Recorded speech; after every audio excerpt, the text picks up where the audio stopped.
जय हिंद दोस्तों, daily current affairs में फिर से हाजिर हूँ। कल आपसे पूछे थे कि एल नीनो धारा कहाँ से प्रवाहित होती है। ए का प्रशांत महासागर, बी का बंगाल की खाड़ी और सी का हिंद महासागर, डी का अरब सागर। इसका सही आंसर है ए का प्रशांत महासागर। इसका व्याख्या देख लेते हैं। ये अल नीनो और ला नीनो दोनों है जो कि एक जटिल मौसम पैटर्न पर आधारित है और जो विषुवत प्रशांत महासागरीय क्षेत्र से समुद्र के तापमान में भिन्नता के कारण ये घटित होती है।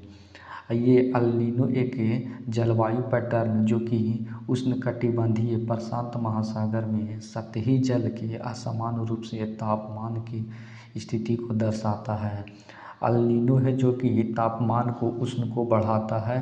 लाल नीनो है जो कि निम्न तापमान होते हैं और दोनों हैं जो कि पेरू के तट से प्रवाहित होते हैं।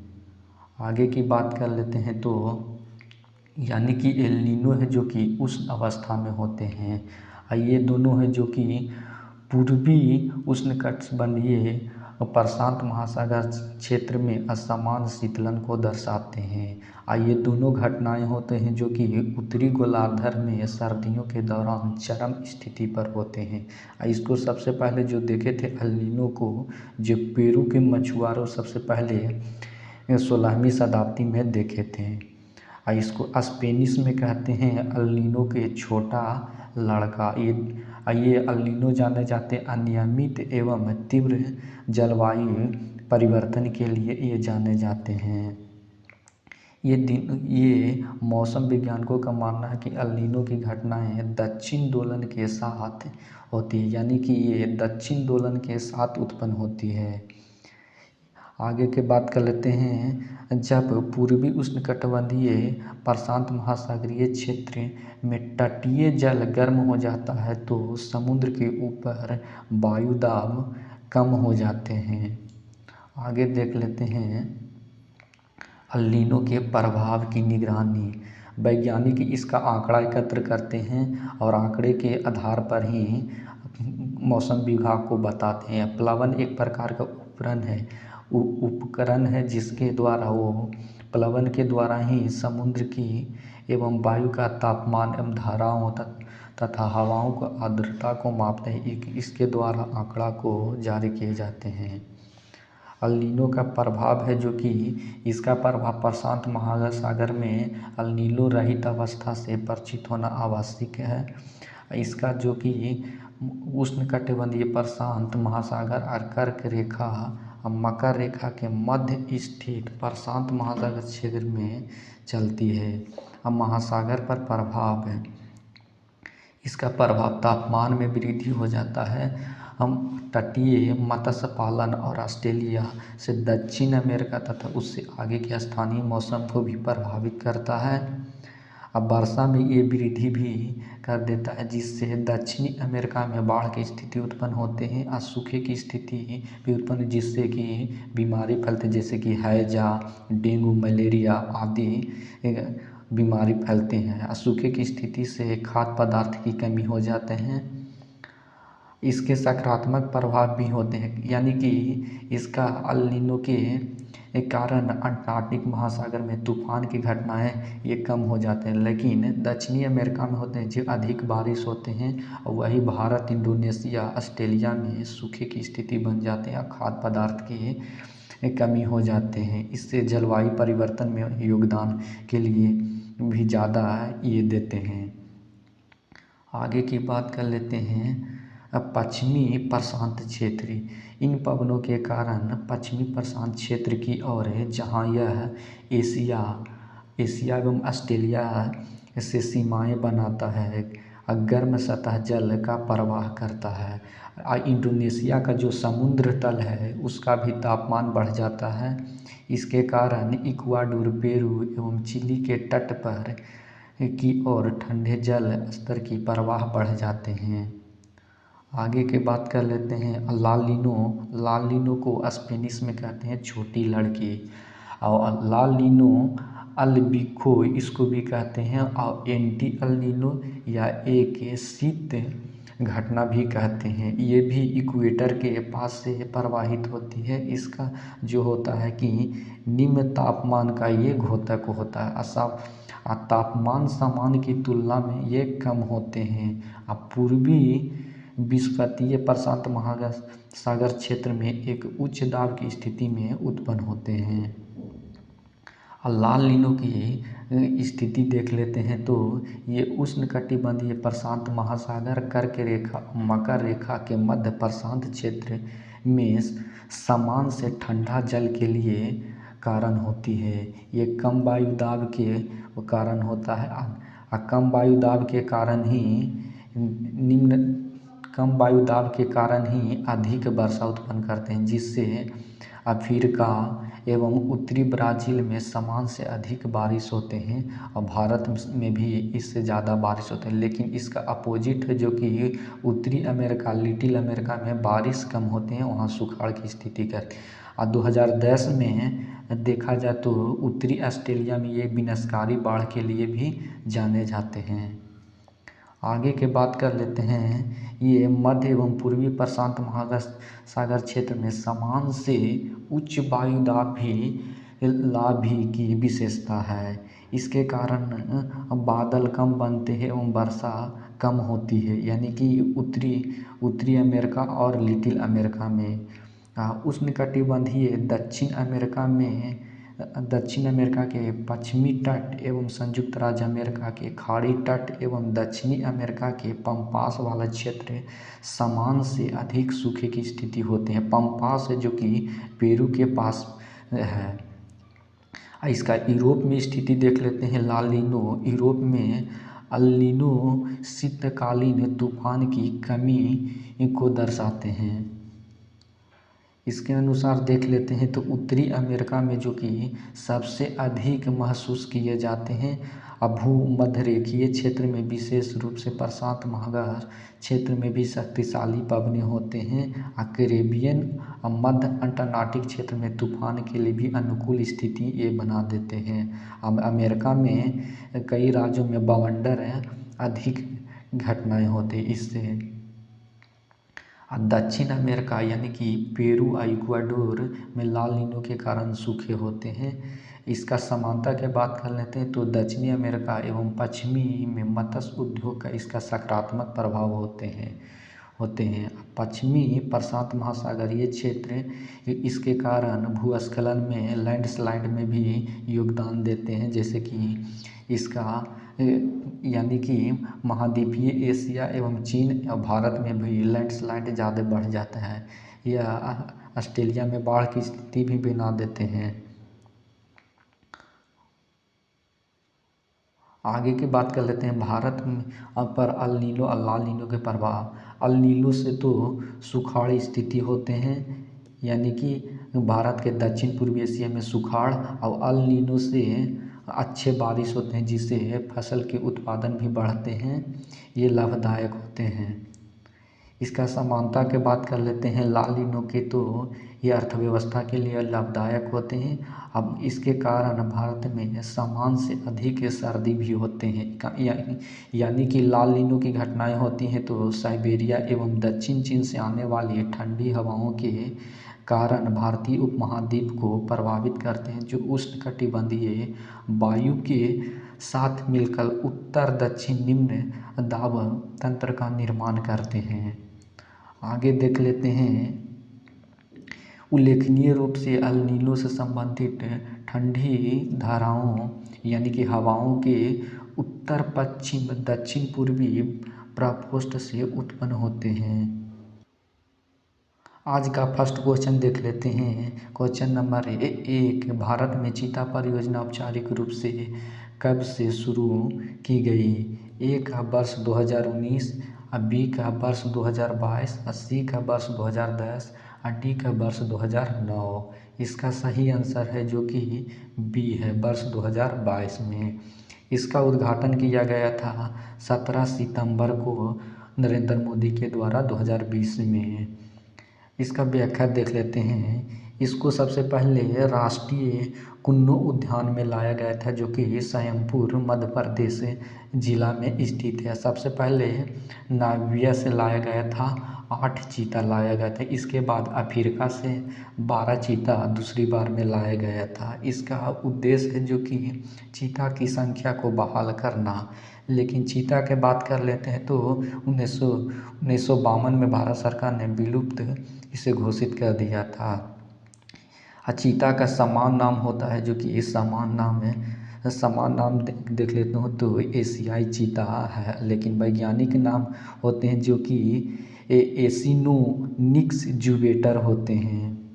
आगे की बात कर लेते हैं तो इसकी विशेषताएं देख लेते हैं तो ये विश्व के तेज दौड़ने वाला स्तनधारी होते हैं। ये 1 मिनट से कम समय में ही शिकार करते हैं। अगर 1 मिनट से ज़्यादा हो जाते हैं तो उस शिकारी को छोड़ देते हैं। ये दिन में शिकार को करना पसंद करते हैं, क्योंकि ये शेर, लकड़बग्घा, तेंदुए के अन्य शक्तिशाली शिकारियों से प्रतिस्पर्धा से बचने के लिए ये मुख्य रूप से दिन में शिकार करते हैं। और अफ्रीकी चीता बनाम एशिया चीता के बात कर लेते हैं तो अफ्रीकी चीता का जो हल्के भूरे रंग और सुनहरे रंग की त्वचा होते हैं, लेकिन एशिया चीते से मोटे चेहरे पर धब्बों तथा रेखाओं का प्रधानता होता है। अब पूरे अफ्रीका में अफ्रीकी चीते पाए जाते हैं। अफ्रीकी चीते को रेड लिस्ट में सुमेध में रखा गया है। एशिया के देख लेते हैं तो अफ्रीका चीता से थोड़ा छोटा होता है, लेकिन पेट पर अधिक बाल होता है। केवल ईरान में ही 12 चीते अभी अवशेष पाए गए हैं। और IUCN के रेड लिस्ट में स्थिति देखें तो घोर संकट स्थिति में इसको रखा गया है। ये भारत में पुनर्वास के देख लेते तो NTCAJ की 19वीं बैठक में पर्यावरण मंत्रालय के तहत ये प्रस्ताव को जारी किया गया था जनवरी 2022 में। और 17 सितंबर 2022 को ये लाया गया था। सर्वप्रथम इसका देख लेते हैं तो इसी तरह का कार्य योजना बनाया गया था, जो कि वर्ष 2009 में बनाया गया था। नेक्स्ट देख लेते हैं आज का नेक्स्ट क्वेश्चन नंबर 2, प्रधानमंत्री टीबी मुक्त भारत अभियान कब शुरू किया गया था? ए का वर्ष 1965, बी का वर्ष 1999, सी का वर्ष 2009 और डी का वर्ष 2022। इसका सही आंसर है डी, वर्ष 2022। इसका व्याख्या कर लेते हैं। टीबी एक जो है कि संक्रमण बीमारी है। ये फेफड़ों के आमतौर पर ये प्रभावित करते हैं। इसका इलाज भी संभव है।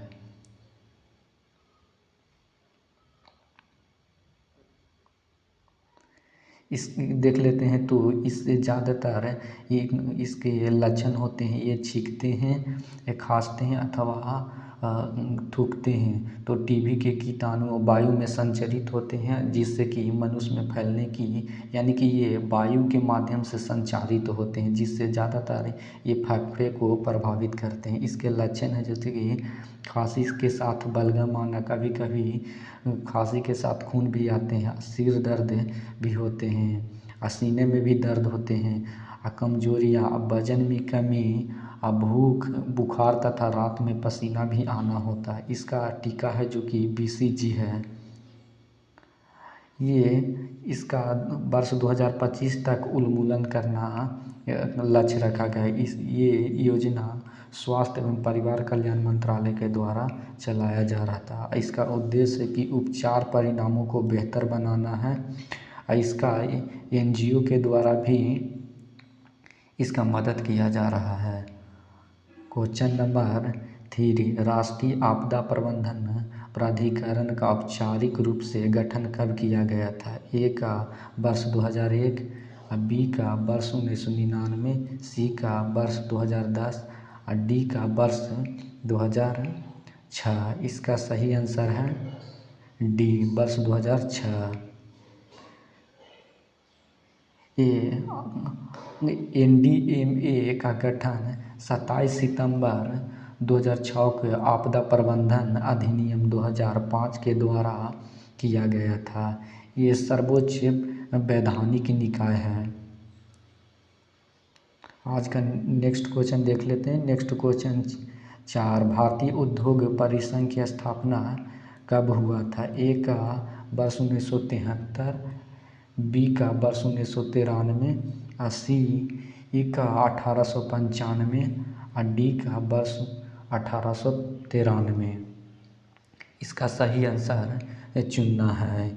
इसका सही आंसर है जो कि सी है, 1895। CII एक गैर सरकारी गैर लाभकारी उद्योग नेतृत्व वाला औद्योगिक प्रबंधित संगठन है। ये भारत के विकास के लिए अनुकूल वातावरण बनाने के लिए ये बनाया गया था। इसका जो मुख्यालय है जो नई दिल्ली में है। नेक्स्ट क्वेश्चन नंबर 5, राष्ट्रीय स्वयंसेवक संघ एवं हिंदू राष्ट्रवादी स्वयंसेवी संगठन जिसकी स्थापना हुई? ए का इलाहाबाद, बी का मद्रास, सी के नागपुर और डी का लखनऊ। इसका सही आंसर है लखनऊ। 1925 में हेडेक्कर साहब ने किए थे। इसका व्याख्या कर लेते हैं। वर्ष 1925 में नागपुर में डॉक्टर KB हेडेक्कर द्वारा किए गए थे। इसका जो मुख्य रूप से हिंदू की विचारधारा को बढ़ावा देने के लिए, यानी कि हिंदू सांस्कृतिक एवं राष्ट्रीय पहचान को ये बढ़ावा देते थे। नेक्स्ट क्वेश्चन नंबर 6, अभिनव भारत सोसाइटी की स्थापना विनायक दामोदर सावरकर ने की थी। ए का वर्ष 1833, बी का वर्ष 1904, सी का वर्ष 1813 और डी का वर्ष 1781। इसका सही आंसर है जो कि बी है, 1904 में। इसका व्याख्या कर लेते हैं तो इसका वर्ष 1904 में विनायक दामोदर और गणेश चापेकर दोनों भाई थे जो स्थापना किए थे। ये गुप्त सोसाइटी एक क्रांतिकारी के तौर पर किए थे।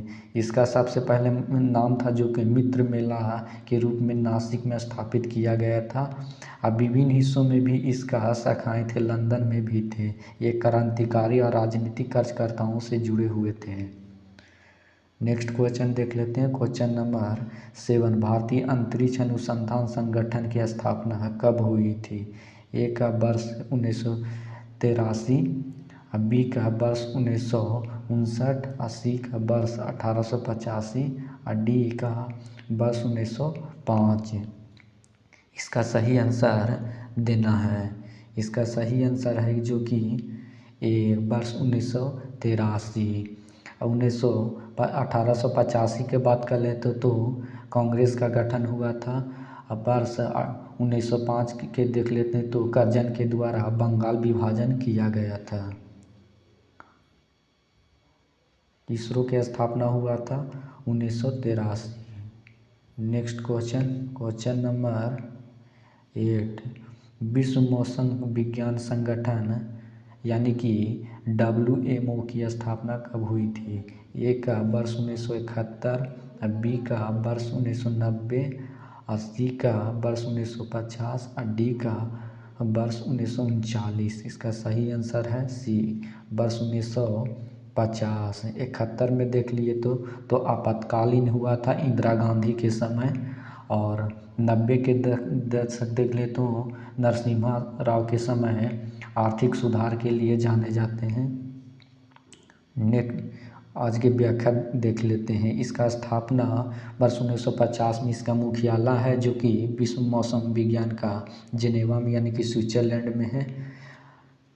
स्विट्जरलैंड में स्थापना किया गया है। ये अब भारत के मौसम विज्ञान के बारे में देख लेते तो इंडिया मेट्रोलॉजिकल डिपार्टमेंट की स्थापना 1875 में किया गया था। ये मौसम से जुड़ी विषय को जानकारी इकट्ठा करते हैं और जारी करते हैं। ये पृथ्वी एवं विज्ञान मंत्रालय के तहत ये कार्य करते हैं। इसका मुख्यालय जो नई दिल्ली है।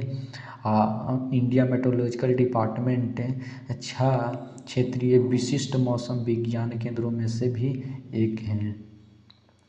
नेक्स्ट क्वेश्चन देख लेते हैं। क्वेश्चन नंबर 9, तब्बा नदी निम्नलिखित में से किस नदी की बाएं तट पर सहायक नदी है? ए का गंगा नदी, बी का गोदावरी नदी, सी का यमुना नदी और डी के नर्मदा नदी। इसका सही आंसर है डी, नर्मदा नदी। नर्मदा नदी है जो कि मध्य प्रदेश से निकलती है, अमरकंटक से निकलती है। और गंगा है जो कि गंगोत्री से निकलती है। गोदावरी है जो कि नासिक से निकलती है। कि यमुना है जो कि बंदरपुर से निकलती है।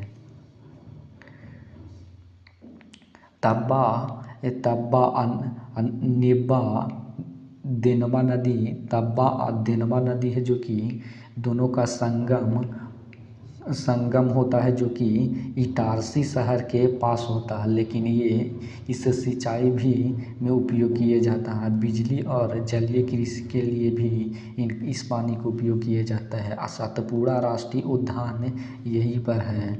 इसका प्रमुख सहायक नदी है जो कि मलानी, सोनभद्र और नागद्रारी नदी भी है।